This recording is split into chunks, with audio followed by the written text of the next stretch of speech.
2024년 전기차 판매 1위 기업이 어디일까요? 테슬라라고 생각하실 수도 있는데 중국의 BYD가 1위를 차지했습니다. 물론 순수 전기차인 BEV만을 기준으로 하면 테슬라가 여전히 1위인 건 맞는데 플러그인 하이브리드 전기차 PHEV까지 합하면 테슬라를 제치고 중국의 BYD가 판매량 1위를 차지했습니다. 판매량도 좀 압도적으로 높아요. 2.5배 정도 되거든요. 테슬라 판매량에 425만 대를 판매했다고 합니다. 심지어 순수 전기차인 BEV만 놓고 보더라도 테슬라의 판매량을 거의 턱밑까지 추격한 상태입니다. 2003년에 세워진 테슬라 그리고 2003년도에 자동차 산업에 진출한 BYD 같은 연도에 태어났다고 어떻게 보면 볼 수도 있는데요. 이 두 전기차 라이벌의 경쟁이 전 세계적으로 아주 치열한 상황입니다. 1위가 테슬라가 아니고 이게 BYD군요. BYD 또는 BYD라고도 부르는데 중국 정부의 전폭적인 지원이 효과가 좀 있는 것 같기도 하고 기술력도 진짜 좋다고 뭐 요새 소문이 잦아요. 뭐 테슬라도 다 따라잡았다 뭐 이런 얘기도 있고요. 맞습니다. 사실은 BYD가 가격 측면에서 테슬라의 한 2분의 1 정도라 보니까 싼 게 장점이냐라고 했을 때 내용 연수도 3분의 1이다. 이런 얘기가 있어서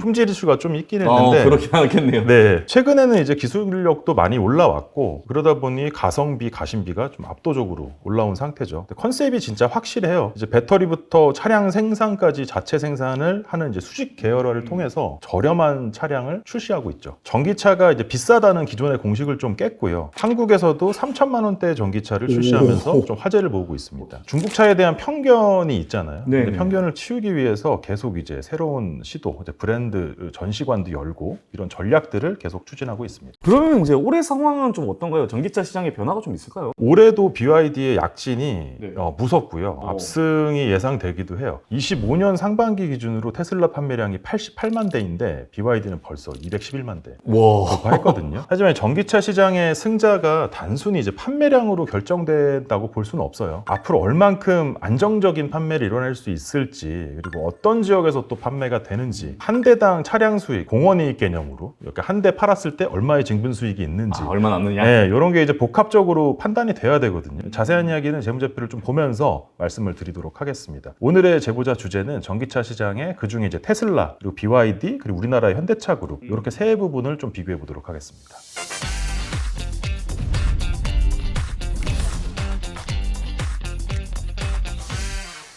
전기차 시장의 가장 큰 화두이기도 한 것 같은데 테슬라가 2024년 전기차 시장 1위 자리를 BYD에 뺏긴 거예요. 앞서 말씀드린 것처럼 2024년 기준 테슬라와 BYD는 전기차 판매량이 좀 비슷하거든요. 완전히 배터리 전기차, 순수 전기차 시장에서는. 하지만 플러그인 하이브리드 전기차는 BYD가 훨씬 판매량이 앞서고 있어요. 그래서 이 플러그인 하이브리드 판매까지 합치면은 압도적으로 우세했던 거죠, BYD가. 그럼 이게 배터리 전기차하고 플러그인 하이브리드 전기차는 종류가 완전히 서로 다른 전기차인 거죠? 그렇죠. 아무래도 BEV는 우리가 생각하는 전형적인 전기차예요. 기름이 한 방울도 안 들어가고 배터리만으로 가는 B도 이 배터리의 B거든요.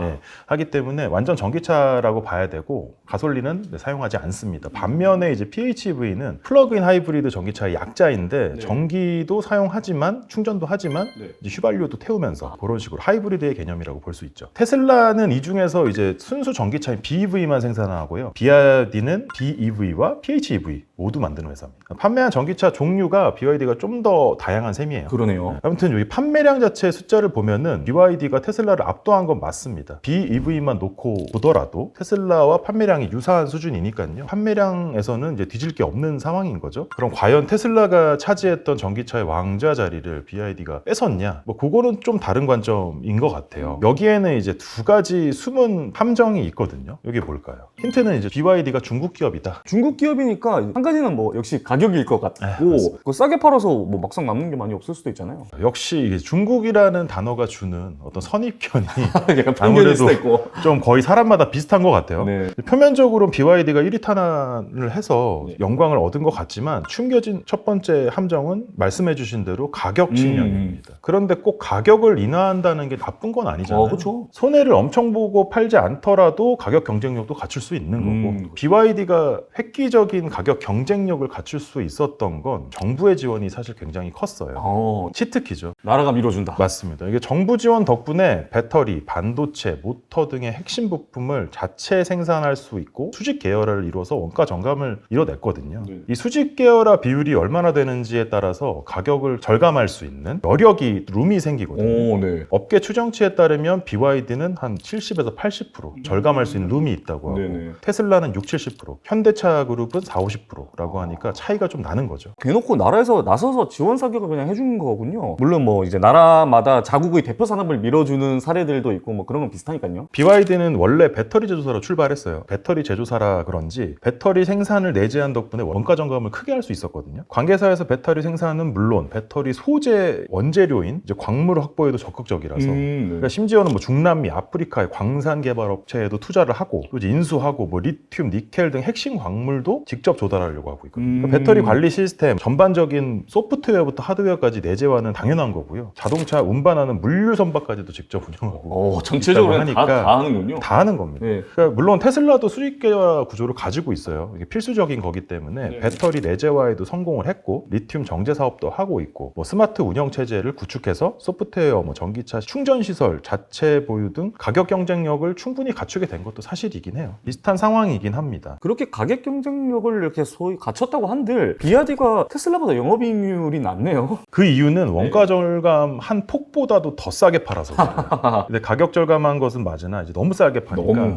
영업이익률이 떨어지는 거죠. BEV의 경우에 2만 달러대, PHEV는 3만 달러 내외로 테슬라보다 훨씬 저렴해요. 거의 반값 수준이에요. 진짜 거의 반값 수준인 것 같은데요. 그거에 따라서 이제 BYD 영업이익률이 2022년 이후로는 5%, 6%대로 좀 안정적인 수준을 보이나 했는데 테슬라 비해서는 훨씬 낮은 편이에요. 이는 뭐 규모 대비 R&D 비용의 비중이 큰 것도 하나의 원인이기도 하고 가장 큰 원인은 싸게 팔아서 이게 인 거긴 하죠. 물론 R&D가 투자를 많이 해요. 어쩔 수 없는 부분이기도 하고 테슬라 같은 경우에는 매출 대비 한 4% 정도를 R&D로 투입하고 있거든요. 근데 BYD는 한 6%대 비용 투자하고 있어요. 훨씬 좀 많이 하는 거죠. 절대 금액도 테슬라가 2023년, 24년에 각각 5조, 6조 정도 투입했는데 BYD는 7조, 9조. 그러니까 절대 금액도 높고 퍼센트도 높고. BYD가 아무래도 연구 개발비를 많이 지출하고 있는 게 사실인 것 같고 아무래도 이제 기술 경쟁이 너무 치열한 산업이 되잖아요. R&D가 그래서 중요한 거고. 그러면 테슬라 같은 경우는 좀 이게 상황이 어떤가요? 테슬라의 경우에는 전기차 한 대당 평균 매출액이 한 7천만 원 정도 돼요. 그 정도 되죠. 한 대 팔았을 때 영업이익 한 600만 원 정도로 업계에선 최고 수준이라고 보여지고요. 테슬라의 매출 총이익률이 2021년, 2022년에는 한 25%대였어요. 그러니까 제조 마진이 25%였다는 의미고요. 네. 2023년, 2024년에는 18, 19%대로 좀 하락했습니다. 해도 업계 평균 10% 내외를 감안하면 그 정도 수준을 크게 상회하고 있는 거죠. 테슬라가 얼마나 효율적인 원가 구조를 가지고 있는지 방증하는 것 같습니다. 테슬라의 이제 높은 이익률은 자체 배터리 백을 설계하고 소프트웨어 판매 등 수직 계열화 그리고 부가 서비스 매출에 기반하고 있어요. 영업이익률이 2022년도에 16%대에서 23년도에는 9.2%, 24년도에는 8.6%로 좀 하락했지만 이것도 이제 본격적인 가격 인하가 큰 부분을 차지하고요. 여기에 이제 설비 증설 비용 등등의 설비 투자가 좀 반영됐기 때문에 이러한 결과를 좀 보여줬죠. 역시 이게 테슬라가 상대적으로 제조 마진이 그래도 높은 편이네요. 확실히 이제 기술이 앞서가고 또 매가 파는 가격도 상대적으로 높고 괜찮은 상황인 것 같은데 그러면 이제 현대차 그룹의 전기차 상황도 좀 궁금한데요. 현대차 그룹이 저도 궁금해요. 이게 평균 매매 단가가 아이오닉 5랑 EV6 같은 주력 차종 기준으로 좀 말씀을 드리면요. 한 4.5만 불 정도 되는 것 같아요. 그러니까 한화로 치면은 한 6천만 원 정도? 6천 정도? 네, 그 정도 수준인 것 같아요. BY보다는 확실히 비싸요. EV 부분 추정 매출이 2024년, 23년도에 한 25조에서 30조 정도 규모거든요. 그러니까 전체 자동차 중에 한 10% 정도? 영업이익률은 전기차와 내연차를 구분 공시를 하고 있어서 정확히는 알 수 없는데 추측한데 EV 부분이 한 5%, 6% 정도 된다는 게 좀 추정치입니다. 이게 영업이익률이 조금 더 낮기는 한 건데 차가 평균이 뭐 절반 정도란 거 감안하면은 진짜 싸긴 싸네요. 이게 뭐 1위 할 만하고. BYD가 1위 하는 거는 가격적인 요건이 확실히. 있다고 네. 볼 수 있죠. 네, 두 네. 번째 함정은 무엇일까요? 그 중국 수요만으로도 보통 이제 그 중국이 내수 시장이 발달될 것인가 꽤 먹고 들어갈 텐데 그러면 판매량이 중국에서 좀 뻥튀기 된 건가요? 어떻게 됐죠? 항상 우리가 중국에서 잘 나가는 회사라고 하면 네. 좀 의심하게 되잖아요. 심지어 그렇죠. 왜냐면 중국 그 소위 말하는 국뽕 영화가 세계 수요 1위고 근데 우리는 이름 그 영화 이름 모르고 뭐 이런 거니까. 맞습니다. 그러니까 이제 그런 영향일 수도 있을 것 같아요. 그 BYD가 중국 기업인 만큼 내수 시장에서 절대적인 지지를 좀 받고 있어요. 이 점이 두 번째 함정이죠. 시계에게서 많이 팔렸다고 자랑은 했는데 막상 까보면 자국에서 소화한 내수 물량이 엄청나게 많은 거예요. 2023년도 판매량이 약 90% 이상이 중국에서 발생했거든요. 근데 중국 승용차 시장 점유율은 당연히 1위고 전기차 수요가 폭발적으로 성장했어요. 중국 내부적으로도. 네. 이걸 힘입어서 테슬라의 판매 대수를 추월했고 싸기도 하고 기술력도 나쁘지 않고 하다 보니 거기다 이제 해외 판매도 본격화해서 23년도에는 유럽, 동남아, 남미 등지로 또 수출하기 시작해요. 25만 대 이상 또 판매를 했어요. 꽤 팔긴 예. 했군요. 네. 영국, 독일, 호주, 일본 쪽에서도 전기차 출시해서 글로벌 확장을 계속하고 있는 추세인데 그렇게 한다 쳐더라도 23년도 기준으로는 해외 매출은 한 10% 미만 이 정도 수준입니다. 자국 매출이 90% 이상인 거라. 그래도 이제 2024년에는 해외 판매가 좀 더 늘었어요. 41만 7천 대 매출로 치면은 한 28%, 9% 정도를 해외에서 달성을 했죠. 그래 좀 늘었군요. 예, 근데 이제 국가가 태국, 호주, 노르웨이 등 약간 유럽이나 북미 지역은 또 아닌 아니고, 거죠. 예, 예. 예. 자동차의 왕국이라는 미국을 뚫어야 되는 건데. 거기를 뚫어야 진짜긴 한데 네. 그죠? 그래서 점유율은 빠르게 높였지만 아무래도 메인 국가가 수출구가 아니고 좀 신흥 시장 같은 그렇죠. 느낌인 거죠. 2025년 상반기에는 글로벌 NEV 판매 211만 대를 기록하면서 테슬라와의 격차를 더 벌렸거든요. 앞서서 테슬라는 88만 대 상반기 기준으로 25년 말씀드렸는데 분기별로 25년 2분기에만 BEV 64만 대, PHEV 50만 대를 판매해서 114만 대를 달성합니다. 그렇긴 하지만 테슬라 현기차는 그래도 아까 말씀했던 미국과 북미 시장 또 유럽 등에서 더 잘 나가는 상황이고요. 맞습니다. 이게 자동차 판매의 지표가 사실 북미와 미국이 좀 아무래도 거기가 주류 시장. 북미 쪽과 유럽, 네, 유럽이죠. 유럽이죠. 아무래도 그게 중요한데 지표가 되고 있는데 2023년도 테슬라 매출은 지역별로 미국 판매가 한 50% 정도 돼요. 그 뒤를 중국 시장이 뒤따르는데 약 25%. 그 유럽에서는 한 30만 대 정도. 그래서 유럽 BEV 시장에서는 시장 점유율 2위 정도 돼요. 1위는 이제 폭스바겐 그룹. 폭스바겐 그룹 그거 워낙 많잖아요. 워낙 많죠. 네. 2024년 테슬라는 2023년 대비해서 유럽에서는 수요가 꾸준했는데 중국에서 좀 감소했어요. 비아디가 올라온 시점이랑 좀 겹치죠. 그러니까 중국에서 되는 90% 팔아버리는데.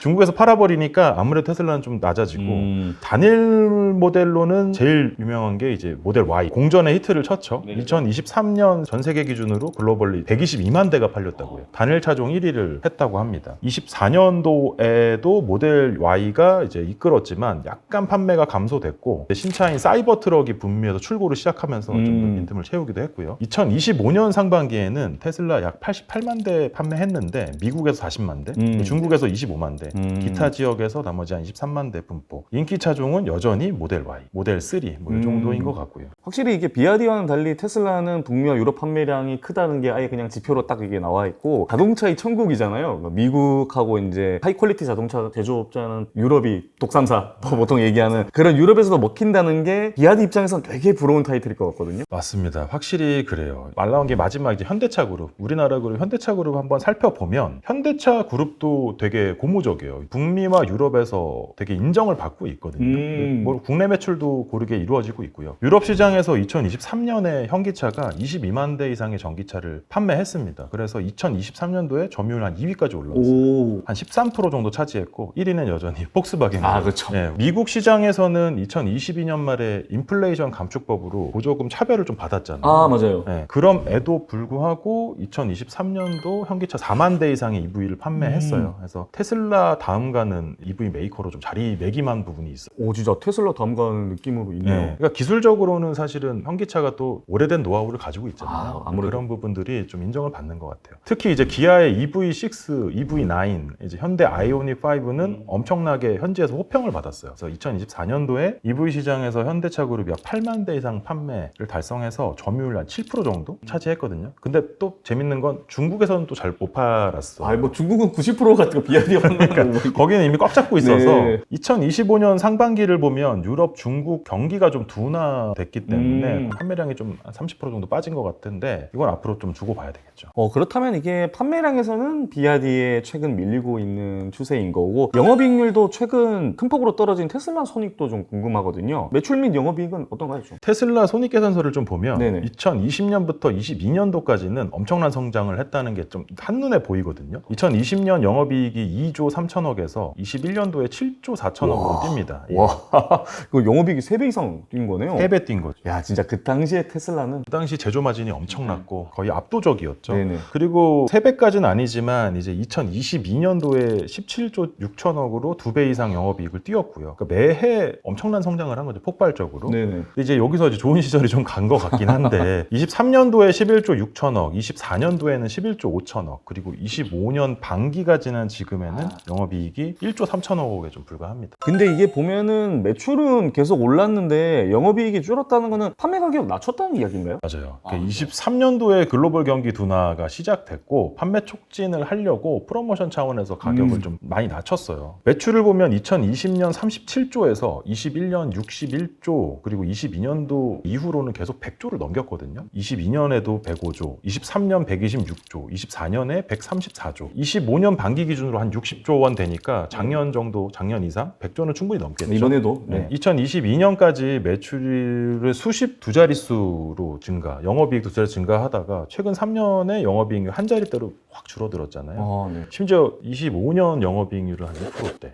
너무 낮은데. 좀 처참하죠. 예, 그러네요. 네. 테슬라가 최근에 수익 감소 배경이 전기차 판매 감소 외에도 AI랑 뭐 R&D 프로젝트 추진으로 인한 지출이 좀 많이 증가했고요. 정부의 온실가스 배출 규제, 크레딧 지원이 감소되는 거예요. 비용이 늘고 지원은 감소하고 판가도 좀 낮추고 뭐 이러다 보니 여러 가지로 영업이익률이 좀 떨어지고 있죠. 2020년 이후에 연구 및 인력 개발비 비용이 한 1조씩 늘고 있는 추세가 있어요. 그래도 그것만 갖고는 조금 부족하다고 느껴지는데 규제 크레딧이 좀 영향이 큰 것 같아요. 저도 그 영향이 좀 컸다고 봐요. 규제가 환경 규제 충족하거나 뭐 초과 달성한 제조사에게 주는 크레딧인데 테슬라가 전기차만 생산하니까 이게 넘칠 거잖아요. 네. 당연히 이제 다른 자동차 회사들한테 이걸 팔면서 재미를 봤는데 네. 이런 지원이 감소되니까 재미를 좀 볼 수 있는 영역이 많이 줄어들게 되는 거죠. 하지만 뭐 핵심은 가격이나 공격적인 프로모션, 그리고 뭐 판매량이 좀 부진 이런 거지 않을까 싶습니다. 테슬라의 손익계산 상황이 이렇고요. 이제 BYD를 좀 살펴보면 이제 BYD는 처음부터 테슬라의 경쟁 상대는 아니었어요. 2021년도 영업이익이 한 1조 원대 수준밖에 안 되거든요. 이게 테슬라가 2021년에 한 17조 원 정도 되는 거에 비하면 너무 저조한 수준인데요, 그죠? 그래서 중국이 무서운 거 아닐까요? 이제 이때는 거의 다윗과 골리앗의 싸움이었는데 결국에는 길고 얇게 돼봐야 한다는 게 2022년도에 중국 전기차 시장이 완전 폭발적인 성장을 했어요. 그러니까 확장도 무지막지하게 해버리고 매출이 81조 원 전기 대비 2배 성장했고요. 2배? 영업이익도 4조 원대 기록하면서 한 250%막 성장해버립니다. PHEV 플러그인 하이브리드와 배터리 전기차 BEV를 합쳐서 연간 180만 대 이상을 판매하면서 테슬라 추격했고 그 해에 바로 이제 중국 승용차 판매 1위에 올랐고 무조건 그렇게 됐겠죠. 2023년도에 매출은 110조, 영업이익 7조, 순이익 5조 기록하면서 계속 두 자릿수 성장을 보여주고 있어요. 전기차 판매량도 302만 대를 달성했고요. 당연히 중국 내수시장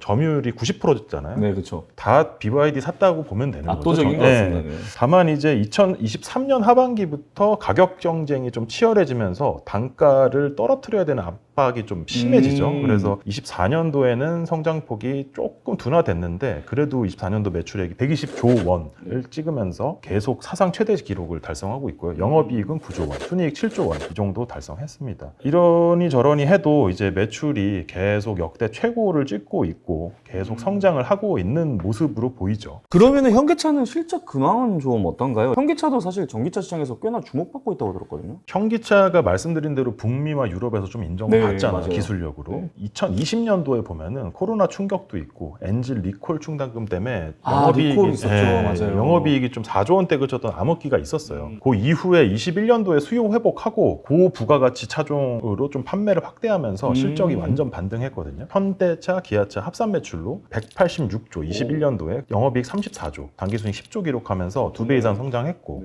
특히 이제 21년도 하반기부터 반도체 부족으로 생산 차질이 좀 있었어요. 반도체 생산 못 잘못해갖고 막 맞아요. 옵션 빠지고 예. 막 이런 것들이 예, 있었잖아요. 그래서 SUV나 제네시스 고가 차종 위주로 매출이 좀 증가하고 환율이 또 호조세가 있어서 22년도에는 매출 228조, 영업이익 17조, 순이익 13조를 기록하면서 또 최대치를 경신했고요. 2023년도에도 합산 매출이 262조, 영업이익 26조, 순이익 21조 기록하면서 신기록 가락치웠는데 이때 이제 미국이랑 유럽에서 SUV랑 자동차 기술력에 대한 인정을 좀 받게 되면서 판매가 호조되고 그 평균 매가도 올라가고 거기다가 환율이 계속 올라갔으니까 예, 중요하죠, 진짜. 그런 효과를 효과를 받게 돼서 이제 많이 올라갔죠. 다만 이제 글로벌 경기 둔화 뭐 이런 거는 어쩔 수 없는 거잖아요. 경기가 침체되고 전기차 시장이 원체 경쟁이 이제 치열해지면서 24년도 합산 매출은 282조로 증가를 했는데 영업이익이랑 순이익은 전기 대비 소폭 감소한 모양새를 보여주고 있습니다. 이게 일단은 3사들 좀 분석을 해보고 이야기를 들어보니까 BYD가 최근 엄청난 약진을 한 거는 분명히 사실인데 아직 뭐 테슬라를 솔직히 뭐 대체했다고 보기는 글로벌적으로는 조금 아직은 어렵고 현기차와 경쟁하기엔 또 몸집의 크기가 아직 좀 작다 이렇게 느낌이 드는데요. 맞아요.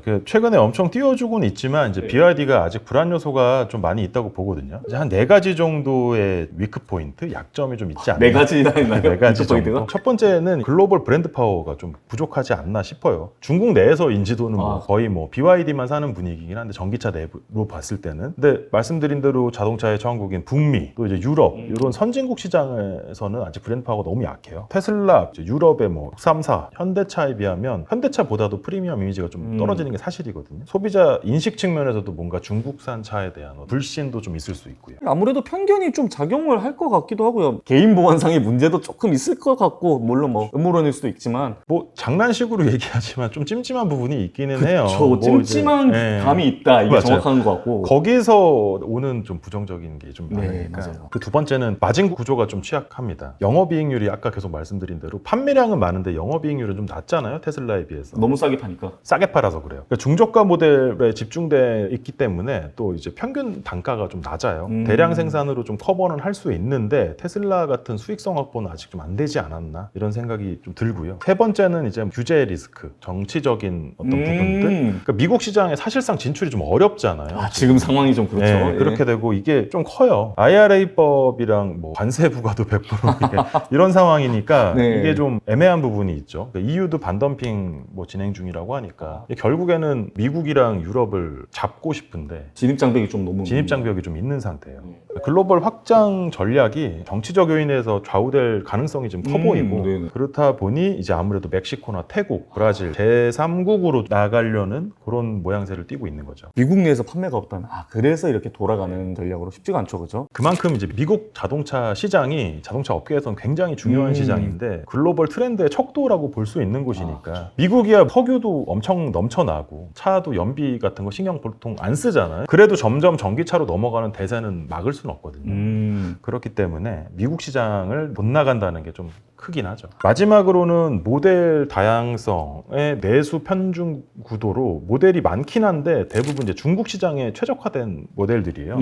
디자인이나 스펙도 그런 느낌이고요. 최근에는 이런 부분은 많이 올라오긴 했는데 해외 소비자가 좀 원하는 고급 인테리어나 이런 부분들에서 마감이나 이런 게 좀 부족하죠, 아직은. 그럼 이 4가지 리스크들을 극복하냐 못하냐가 좀 가장 중요한 관건이겠네요. 맞습니다. 왜냐면 이제 전기차 시장의 전쟁이 이제 시작인 것 같거든요. 2025년 기준으로는 전기차 비중이 한 25% 정도인데 전체 이제 자동차 시장에서 2030년까지는 한 40%까지 절반가량 될 것으로 전문가들이 보고 있어요. 2024년도에 아프리카, 라틴 아메리카 전기차 판매가 100% 정도 성장을 했고 그러니까 여긴 거의 제3지대죠. 사실 전기차 업계에서는. 그렇죠. 그리고 아시아, 이게 사실 전기차가 인프라 사업이랑 또 비슷하잖아요. 충전할 수 있어야 되는데 마무리도 충전소가 있어야 되고 보니까. 그런 상황이고 아시아나 남미, 중동 이런 신흥 시장에서 계속 성장이 되고 있는 것도 이런 앞으로 전기차 시장은 반드시 커진다라는 걸로 좀 보여지니까 이제부터가 시작이죠. 특히나 앞으로 이제 정책이나 인센티브 변화도 되게 세밀하게 돌아가잖아요. 이런 부분들도 이런 점을 전반적으로 고려했을 때 전기차 시장의 승자는 아직 안 나왔다라고 보는 게 좀 맞지 않을까 싶습니다.